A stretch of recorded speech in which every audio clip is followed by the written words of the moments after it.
This is the 2016 Australian National Skydiving Championships here in Ngambie. When all the kings met and all their horses can't find a way to save you.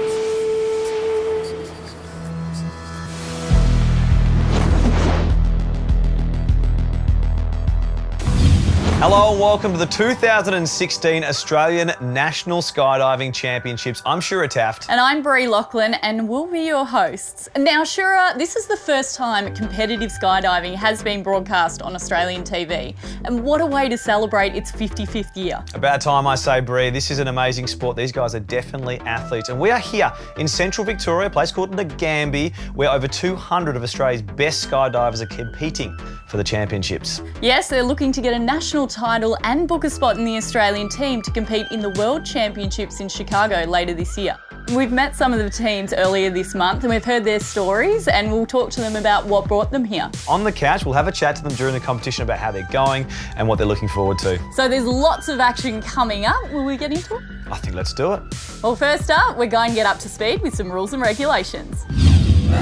Formation skydiving teams are required to build a number of formations whilst in freefall in a restricted amount of time. Judges score the performance after reviewing the team's camera footage, awarding 1 point for each formation that is complete and clearly presented.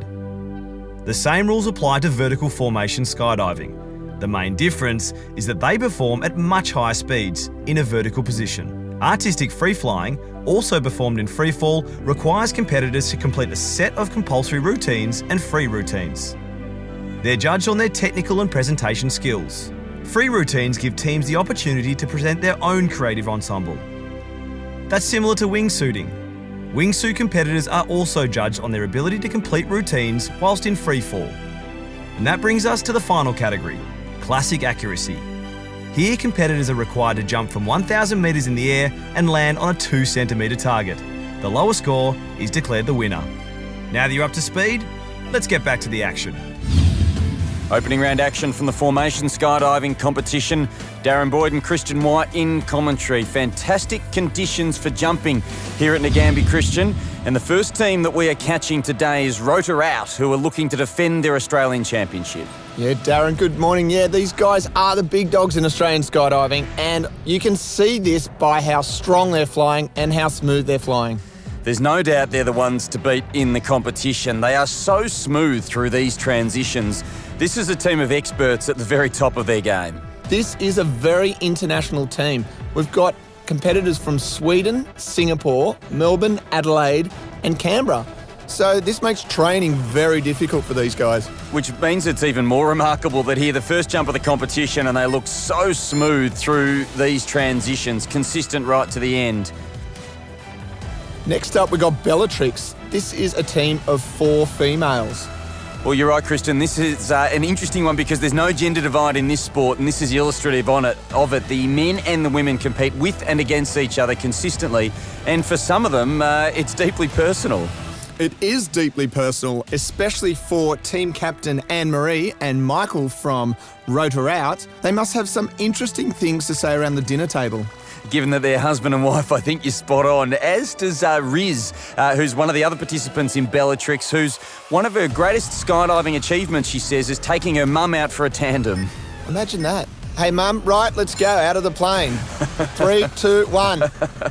I'm not sure I could get away with it. A good start from Bellatrix. Now Team Reloaded here. Let's see how they can go as they start their competition. Oh no, Darren, one of them's gone a little bit wide. This is going to be a big problem for the rest of the skydive. Without a doubt, and there's even more separation now. They're struggling to get back here, Reloaded, and they still haven't come back to the formation.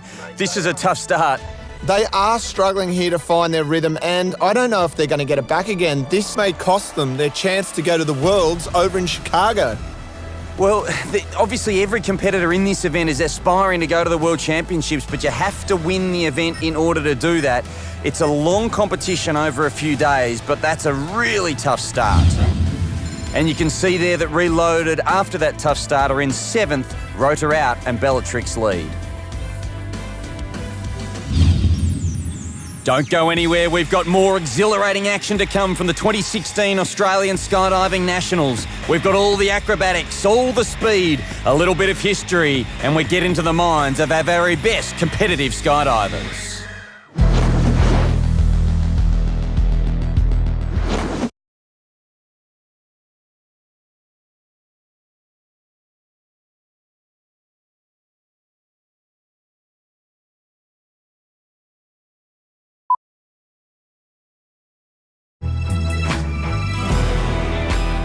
We all like to think we're perfect, as many skydivers do as well, but unfortunately sometimes they get told how perfect they are, and the woman who does that for them is the chief judge, Gail Bradley. Look at you, do you love being a judge? I love being a judge. I've been a judge for 22 years. And the job isn't done by me. I'm the chief judge, so I'm like the head of the judging panel. But I've got 17 judges in there. We're judging 15 different disciplines. The videographer flies the team, brings us the video, and we assess their performance in the sky.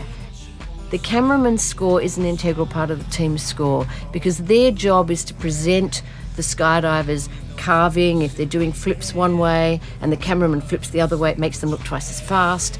It's the cameraman's job to show us all the grips. And if the camera person has not filmed the grips, we can't judge them. Well, Gail, I know you've got a very big job ahead of you, so thanks for joining us. I'm really looking forward to this job, and thank you for having me.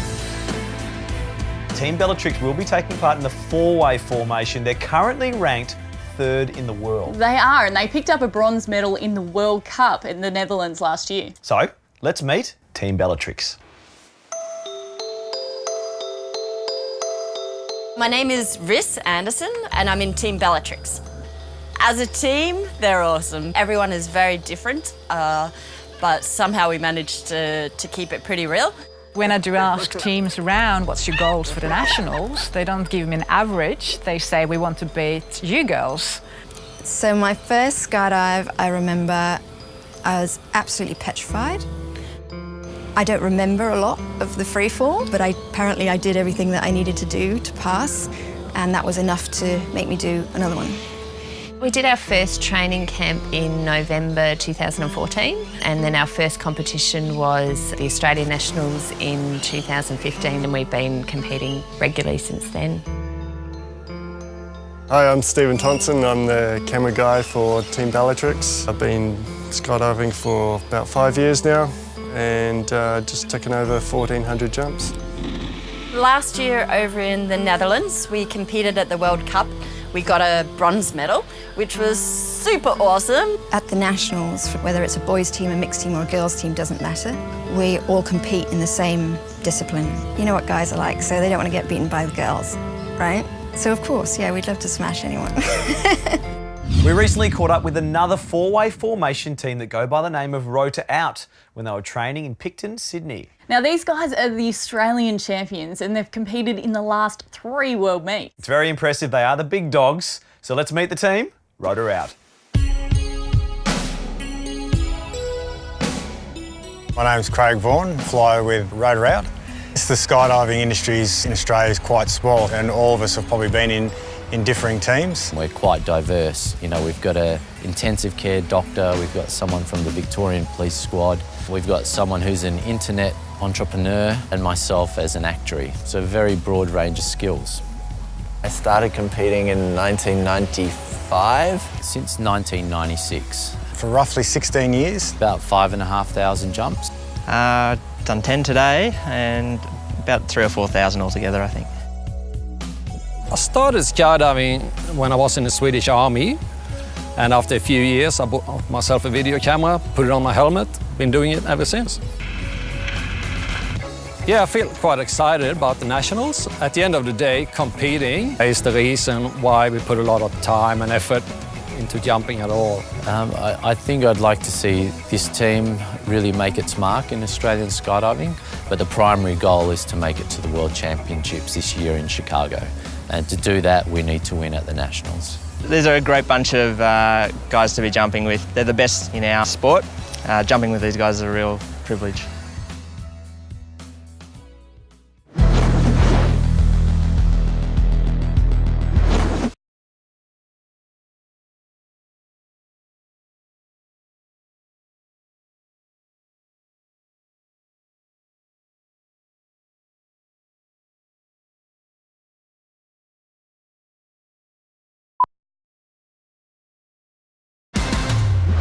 When I started, they were old military parachutes, round ones.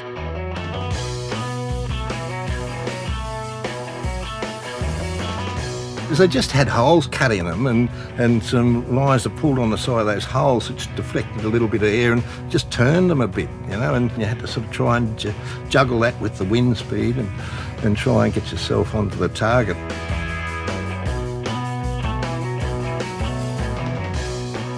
You know, back in the early days of competition, it was baton passing because they found it too difficult to try and get two people to sort of hang out together in the sky. And in fact, even back further than competition, they didn't believe two people could get together in the sky.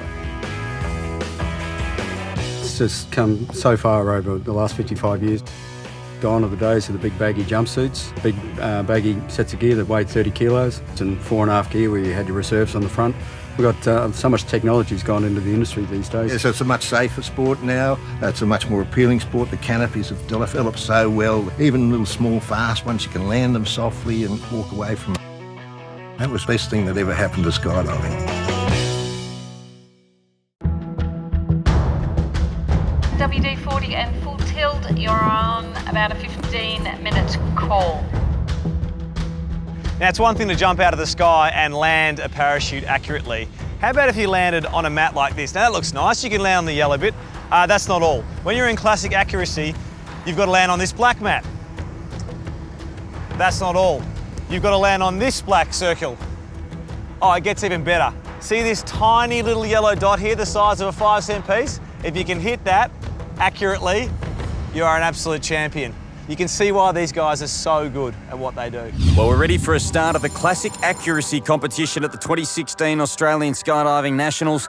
Competition starts early, and don't let that windsock we just saw fool you. When these guys leap from about 3,000 feet, it's blustery, and Christian, every centimetre matters.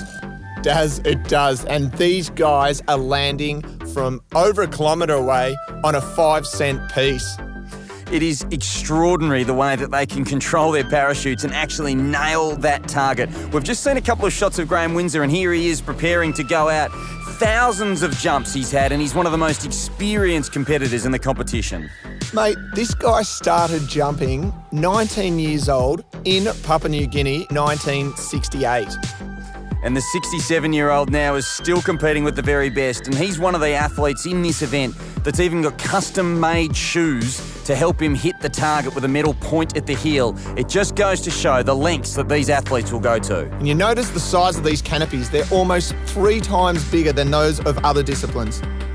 It's a tough day for classic accuracy. Yeah, it's starting to get a lot breezier up there, and really felt it, and set up just probably a little bit late, thinking I was going to get a bit more drive, but didn't get any drive till 100 feet. And So how important is the first point of exit of the plane in terms of where you're going to land? Pretty highly, especially in these conditions, because it's starting to push now. So yeah, you've got to be real deep so you can make sure you can get back. How far out from the mat do you go, I don't think I'm on target here? The moment I turned then, I felt that strong breeze. I tried to stay up there, and then I just turned in a bit late. On a day when most people are finding it pretty tough, I reckon you're close there. How'd you go? I got 3 centimetres. It's really tricky. Yeah. It's some of the toughest conditions I ever tried. How far out were you feeling? This could be close. Oh, well, just 30, 40 metres up, I was thinking, I'm going to be lucky to get in here. But it went well. Yeah. 3 centimetres, Graham. Fantastic work. The closest one today? I don't know. For yourself? Yeah, for sure. Yeah. Good man. Yeah. Well, enjoy it. Thank you. Well done. Unfortunately, Graham wasn't quite as consistent across his set of jumps as Don Woodland, who took out the national title. We recently caught up with 2 Irish brothers and their Australian cameraman. These boys travel the world to train, and they've definitely got some great stories to tell. Absolutely, and this is the first time they're competing at the Nationals this year, hoping to book a spot in the World Championships. We caught them in Byron Bay up north, and let's just say it was eventful. I love flying, anything to do with flying and parachutes. Brothers just normally argue about everything. You know, you find it hard to agree on a lot of stuff, but we're not just brothers, we're best mates. Yeah, I think it's a really good combination for a team. Shay Convery, been skydiving for about 15 years now. Rich Convery, I've been jumping about 8 years. There's a lot of different disciplines in skydiving, and free flying, I reckon, shows a lot of it. Like, even it does some belly flying, free flying, you do it all. It's called two-way artistic, but it's actually, it's a three-way team. My name's Tom Sirakoski. I'm from East St Kilda, Melbourne, Victoria, Australia. Richie and I decided we wanted to do a trip overseas, and Richie's like, we don't have a cameraman. And I was like, hey, like, I'd never thought about being in a team before, but it just sort of came to me, and I would love to fly with the boys, so I jumped on the chance to be their cameraman. My brother and I were born in Northern Ireland. We moved here as kids. I was 8, he was 6. Lived here for about 6 or 7 years and then went back to Ireland. I came back on my own when I was 17 and started skydiving straight away.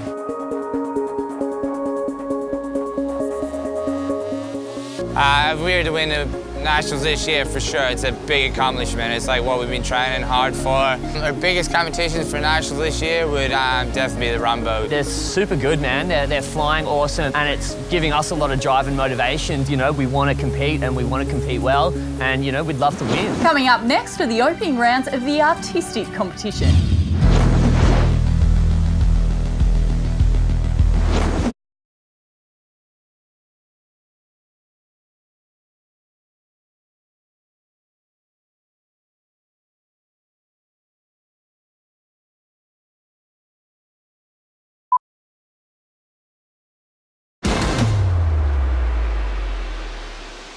Bat suits, squirrel suits, magic carpets, these are just some of the terms used to describe our next discipline, and arguably some of the most shared content on the internet. It's hard to miss these guys. We're talking about wingsuiting. Yeah, sure, these guys are everywhere, and what I love about them is how far they travel and how long they can stay in the air. And they go very quickly as well. They're nuts and they're very good at what they do.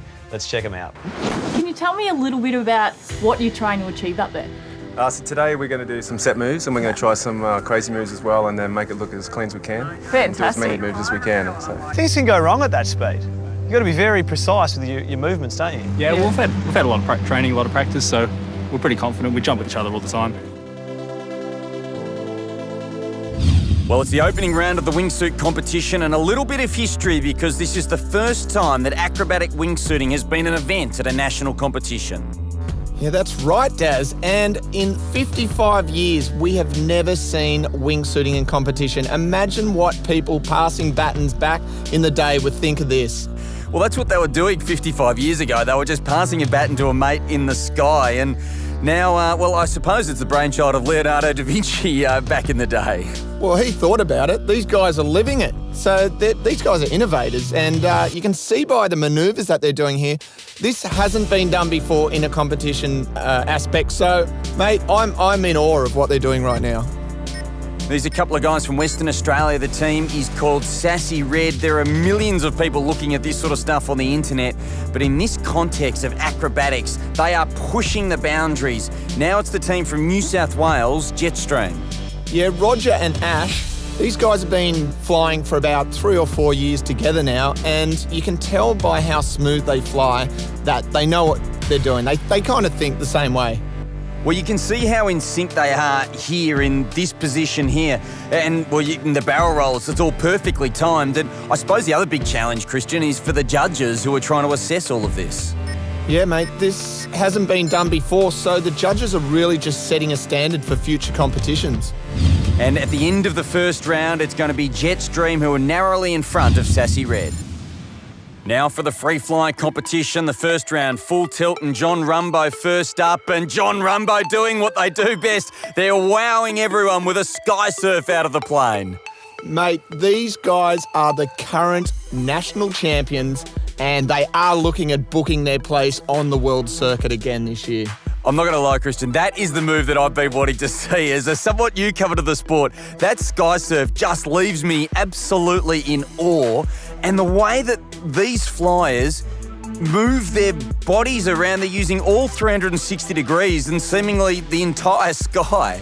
Yeah, this is definitely my favourite discipline, and I love doing this with my mates on the weekend, just going down and jumping out of the plane and free flying. You love doing this with your mates on the weekend. That is, I don't know how anyone could do this. Their perfect synchronicity is something to behold. Now for Full Tilt. The brothers from Ireland and their cameraman Tom from Melbourne in Victoria start their competition with pretty much a perfect opening. Yeah, these guys are 4 kilometres up in the air. Look, the Earth doesn't even look real from this height. It is something to behold, and simply, I'm just in awe. Again, the way that they're able to maintain their balance, that must just be so hard for these athletes. Well, these 2 Irish brothers train a lot in wind tunnels, and you can see they're in perfect sync, and you know what? They probably think the same. They're brothers.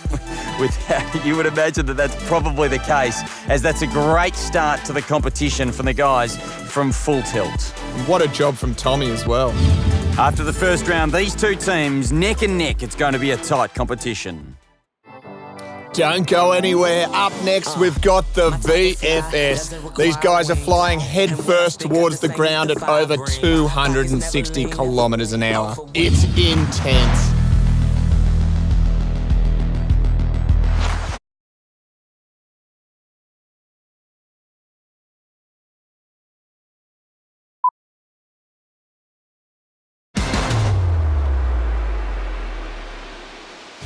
Now, in the field are the boys from Focus, and let me tell you, they eat, breathe and sleep skydiving. They're also the youngest competitors in the field. Now, we went to Penrith in New South Wales to catch up, to play some aqua golf and have a chat with the boys. By the way, then my true colour. My name's Dan Smith. I've been skydiving 17 years. I've got 9,500 jumps. I'm the camera flyer for the team.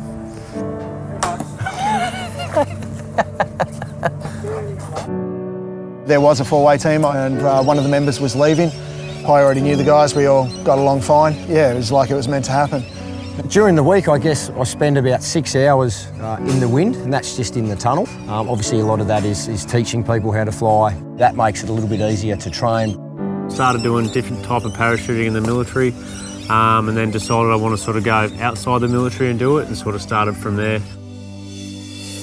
Goal for nationals, because where we are, there's not a lot of teams that compete in this discipline. It's a very difficult discipline to get into, and we've got a thin pool of talent, I guess, in this area in Australia. So for us, it's very much about competing against ourselves or setting ourselves up for what we want to do on the world stage. The thing I'm looking forward to the most about the World Championships would definitely be just the experience and getting over there and just being involved in the sport with the best in the world.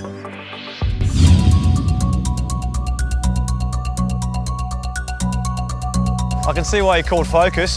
Take us through what you're doing here. Is this to sort of mirror jumping out of the plane, is that exactly. right? So this is a mock-up of the exit of the caravan door. I mean, we can practice all day in the tunnel where we train a lot, but we can't practice our exits unless we've got something like this or jumping out of the aeroplane itself. So yeah, we use the mock-up to make sure we got the hand grips right, the launches right, so when it comes time to get in the plane, we're just ready to go. And here we go, Daz, the vertical formation skydiving. I've been waiting for this all day. Well, I know you like the team from Focus. I do. These boys are so good. Mate, they walk around the drop zone in formation. That's how good they are. Well, they're the only competitors in this event at the Australian Championships. So I imagine it's just because it's so difficult. Yeah, mate, the balance for these guys is like a knife edge. They're doing 250 to 300 kilometres an hour, and one slip up and boom, you're gone. It's extraordinary. This is almost the most dangerous position that a human being can put themselves in. And we can see the 4 guys on screen, but what about the cameraman, Dan Smith? He's had over 10,000 jumps, and yet he knows the pressure's on, because if he misses just one of these grips, the score doesn't count. Yeah, you're watching 4 professional skydivers. These guys spend about 8 hours a day in the wind. Well, it's good that they're professional skydivers, because they're certainly never going to make golfers. No, mate, they're never going to be golfers, that's for sure. Well, the judges have been impressed with them this week. They've broken their own Australian record, and they're a real chance of bringing home a medal from the Worlds. Our next guests not only make up part of the 4-way formation team, but Jules has represented Australia at the World Championships, and Crash, you are the meat director here at the National Championships, and we're not talking about steaks and sausages. No. We're talking about making sure everyone gets up in the sky. Yeah, making sure it just runs efficiently, yeah. Now, Jules, can you explain what you've got in your hand? Yeah, this is my helmet, all 4 of us in our team. We can talk to each other via this Bluetooth headset. We're paired up, so me and Richie up the top, we talk to each other, and then Splitty and Crash down the bottom can talk to each other because there's different moves that we need to talk. And if all four of us talk together, it'd be chaos, but we sort of talk as pairs. Can you take us through what you're trying to achieve up there as a crew team? We get out and open our parachutes straight away, and we need to get together within 30 seconds to build the first point. Then we've got 2 minutes to do our sequence. So we have to build the first formation, then break apart, fly to the next one. Now, crew stands for Canopy Relative Work, so you guys are literally standing on each other's parachutes, aren't you? Kind of. We're actually putting our feet in the lines at the front of the leading edge of the parachute. So it's still a dangerous art form in a way, isn't it? Yeah, we can get into some wraps and entanglements. Got a hook knife, so in case we've got lines wrapped around us, then sometimes it's better to cut the lines rather than just get the person below you to cut away. So there's lots of different things that can go wrong, but hopefully I won't have to use this week. And how do you form a crew team? Is it literally walk into the room and go, Crash, I reckon you and I'd work well together? You and Michael found each other, when you were doing the 100 way, and then you just hunted me down because they thought, oh yeah. You had a reputation, Crash. Well, no, they just thought that he'd pay for his own slot. That'd be the cheap way of getting around this. So yeah, basically you just find buddies, similar. It's a great nickname though for someone who skydives. Well, I didn't ask for it; it just happened. We can see you've represented Australia there by your shirt. Tell us about what the World Championships are like. They're incredible, lots of fun. It's like this, but on a grander scale because you've got people from all over the world with all the different disciplines. And it's such a great way to catch up with old friends, meet new friends, and learn from the world's best. Well, as these guys work towards the World Championships, let's take a look at some action from the crew.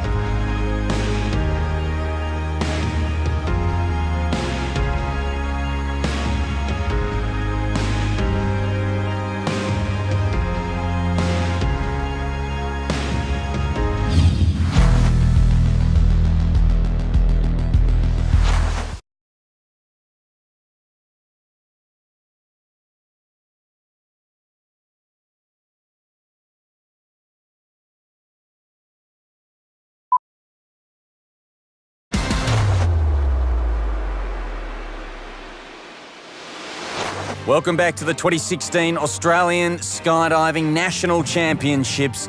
It's now time to have a look at the Canopy Formation event. Christian White is with me, Darren Boyd in commentary. And Christian, 3 teams competing in this event in 2016. This is arguably the most difficult event on the program and perhaps even the most dangerous, as we're about to see. Mate, I do not understand this one. I really dip my hat to these guys because they're dancing around on top of each other's canopies. The canopies are meant to be above your head so you can get safely to the ground, but these guys have made it so, hey, why don't we just grab each other's lines and we'll see what we can do up here. Well, that's the whole point of the competition. Just to explain it to those newcomers, you can see here, chaps, these are the Australian champions. They're hooking their foot and they're switching positions from top to bottom. The whole idea is you score points by moving in a set formation from one set of lines to the middle and then to the left or to the right, and you reverse your positions top and bottom. Yeah, that's right. And they score a point by hooking, letting go, and then hooking again. Now you can see the guys from Stinger Defence. These guys are quite talented. They've been in the sport for a while and you can tell by how controlled they're flying right now. Yeah, we're switching between the teams in this coverage here. All 3 teams are actually participating in this event. They're all in the sky at the same time, having descended from around about 7,000 feet or 2,100 metres. They've got 60 seconds then to actually go through their routine. Yeah, you've got 9 people in the sky at the same time competing. I have no idea how they don't run into each other. Stringer Defence, they're just getting a little bit tangled up. What I'm fascinated about is who has more control in this event. Is it the person at the top or is it the person at the bottom? And they're getting so close to a collision. It must be so tough on these canopies themselves. Yeah, well, the canopies are made a little bit differently. You can see there with all 3 of the canopies, they're a little bit fatter and a little bit wider. It's almost like a tank of canopy. And another near entanglement. Oh my God, did you see that? That's what you call a collapse, and that's how accidents happen. That's right. I was going to say something else, but I'm glad we went with that word. And these guys, when they do get into a tricky situation, we spoke to Jules and Crash earlier, and the only way out of it is with a knife. And that is not something, it's certainly not a position that I would ever want to be in. The team from Chaps, too good. They are the Australian champions and they are going to the World Championships. We've got the guys here from Focus. Can you take us through the rig that you have up there that's saving your life, basically? Sure. This is a Vector Micron. We've got a main and a reserve parachute in here. Also an automatic activation device. That's a Cypress 2 unit. These are set up and calibrated to the ground, so they work on an altitude and a speed sensor. So if you're going through a certain altitude at a certain speed, it'll register and hopefully fire the loop on this reserve and give you a reserve parachute over your head. But before we get to that part of the skydive, we want to open up our main parachute, which is situated at the bottom of the container. We've got a pilot chute down the bottom here. So you just reach around, you grab hold of the little pud and throw it into the clean wind. And hopefully, once again, it extracts this pin and the main parachute pops out. And when you're packing, what are the crucial parts that you're looking at? What are you ticking off as you're working through it? Sure. When you first start to learn to pack, I mean, it's very confusing. There's a lot of strings and material there, you know. So basically, if you've got all the right strings in the right order, all the way from the bottom of the parachute, all the way up to the material for the parachute, you know, you've done most of the work. The rest is just fine tuning to make it a bit more comfortable. Now, if you're a parachutist like you boys are and you're doing serious speed, there's a chance that you're going to have to open your reserve at some stage during your career. For sure. Take us through what happens when it's reserve time. Just look at the handles, make sure you've got both hands on your handles, pull them in the right order, and hopefully... So you cut away, that takes away the main chute? Certainly does. The main parachute is connected by these three-ring system. And yeah, there's a little yellow cable back here on both sides. So as you pull your cutaway handle to full length, it just extracts the cables and see you later. You gotta go find that another time. Go for a walk in the paddock. You guys are obviously, you're at the elite level now and you could be heading to the World Champs. You sort of know what you're up against when you head there? Yeah, definitely. The beauty for us is our coach that's come over a few times to help us out. She obviously has flown in a few different teams and they're probably the favourite to win this year. So from which country? They are from America, right. Chicago team, Core, they're called, SDC Core. So it'd be good to watch them in action over there as well because they're probably the top team at the moment. But yeah, we can get some pointers off them while we're there and see how we go. It'd be nice in the next few years to give them a bit of a challenge as well and go up against them and try and knock them off the top. We'll see how we go.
It's finals day here at the 2016 National Skydiving Championships.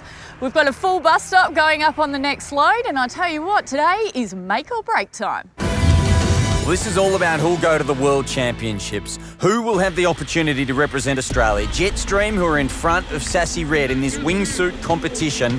But Christian, there's a bit of cloud around. Is that going to affect competition? Well, it's not going to affect their scores, but what it might do is if these boys are a little bit off target, when they open their canopies, they could land up to 2 kilometres away from the drop zone, and that's not a fun walk home. It's not something you'd really wish on anyone. We just saw Sassy Red exiting the plane, and now we're looking at Jetstream. Back to Sassy Red. We're showing both of these competitions, both of these teams together, Christian, because they're performing the same manoeuvres. Yeah, this is a compulsory round, and this is all new for them as well. So they're creating these moves, and they're also creating a new scoring system. So it's going to be very interesting to see in future years what happens with this sport. Sassy Red there with a nice little somersault there, and perhaps Jetstream looking a little bit more steady in the sky. Yeah, Daz, you do not understand how hard this is. Their arms are restricted to 90 degrees out from their body. They're basically wearing straight jackets in the sky. Which makes their performance even more remarkable. Ultimately, Sassy Red not quite good enough, and Jetstream will go to the Worlds. Joining us on the couch is Ash Darby, one of our wingsuit competitors here at the Nationals. Ash, thanks for joining us. Thank you. Now, you have got your gear here with us. Can you take us through your suit? So this is a small acrobatic suit. Small wings, small leg, so it makes it nice and agile. Here we have the arm wings. Leading edge has got a nice curved foam material inside, so it creates a nice curve like an aircraft wing. Once we start jumping, these inlets here fill up with a bit of air, and we get a bit of a curve on the top of the surface of the wingsuit, and we start to get the same performance like an aircraft. And so you feel that the air moving through the suit? You can feel when it inflates? So for the first 2 or 3 seconds, you feel a little bit sloppy, and then all of a sudden you sort of get a good inflation on the suit with the vents here, and we've got vents on the back as well. And all of a sudden you feel this sort of aircraft created around your body within a few seconds, and then you know you're flying. And for us, if we want to go fast, we just shrug the shoulders, or we might point our toes and it stretches the suit a little bit. Or if we want to turn, we can just sort of tilt the head or bend the knee a little bit. To, smooth is good for us when we want to get a long distance. But there's definitely a skill to this. I mean, if someone wants to take up skydiving and they want to have a crack at a wingsuit, they've got to learn the basics pretty well first, yeah? Yeah, we say the more the better. Like if someone had 1,000 jumps, even better, but the limit at the moment is 200. And as long as someone's sensible and have the right frame of mind, we're quite happy to teach them. And we watch them as they go, one jump, 10 jumps, and then as they're progressing, everything is calm and smooth and safe. Then we put them through the next stage. Now, clearly this suit is your baby. Yep, I've got 5 suits at the moment, all a little bit bigger. They all just get a little bit harder to fly, but they'll get more performance, that sort of thing. But they're not cheap, these suits, are they? They're around $2,000 each at the moment, but to me, it's the cheapest flying machine on the planet. Yeah. Nothing you can buy for $2,000 can keep you in the sky for 4 minutes, but for us, it feels like a lifetime. The competition standings heading to the final rounds of action in the formation skydiving, and Rotor Out are in front, and really only a calamity would stop them from winning this competition. And Christian, they've managed to navigate the most difficult part of the jump effectively. Yeah, we call that the hill. It's the spot where you leave the aircraft and you're still being hit from the relative wind as the plane travels in a forward direction. So it's not until 10 or 12 seconds later that the wind actually starts coming from below you. So it's all about when your body position moves from the vertical down to the horizontal, isn't it? Yeah, that's it. And you know what? It's something you cannot train in a wind tunnel, and it's only exiting from an aircraft that you can practice that. So a lot of the competitions are won and lost from this part of the skydive. Now the team from Latitude, who have a wealth of experience in their own camp, perhaps not quite as much as Rotor Out. The other thing that these guys are fighting is a really close battle for third. They lead Impulse by just 1 point coming into this final round of competition, and they're looking pretty good, Christian. Yeah, they are. They just nailed that exit on the hill, and they're not as quick. They didn't get in as many points as Rotor Out, but they look really strong here. They're led by Mark Zulmeyer, and they're moving smoothly. Yeah, Mark's, we call him Stretch. He's about 7 foot tall, small giant in my eyes. He seems to be moving well with the team. And oh no, Impulse have funneled the exit on the hill. This may cost them their 3rd place. They are in a lot of trouble. We just talked about the fact that they were in a really close battle for third with Latitude. They only trailed by 1 point. Now it's a real problem because with that delayed at the start, they're on a time limit and they mightn't be able to score enough points in the remaining 30 seconds or so. They are pulling it together. They're flying stronger now, and you can see that they've got their form back, which is good because we saw Reloaded earlier. They couldn't pull it back together and that cost them. It's going to be tight. We're going to have to see what the final scores are between Latitude and Impulse. Ultimately, it was Latitude who ended up finishing in 3rd place. Bellatrix 2nd, Rotor Out were big winners. And coming up next, we've got the finals of the artistic freestyle. Stay right where you are.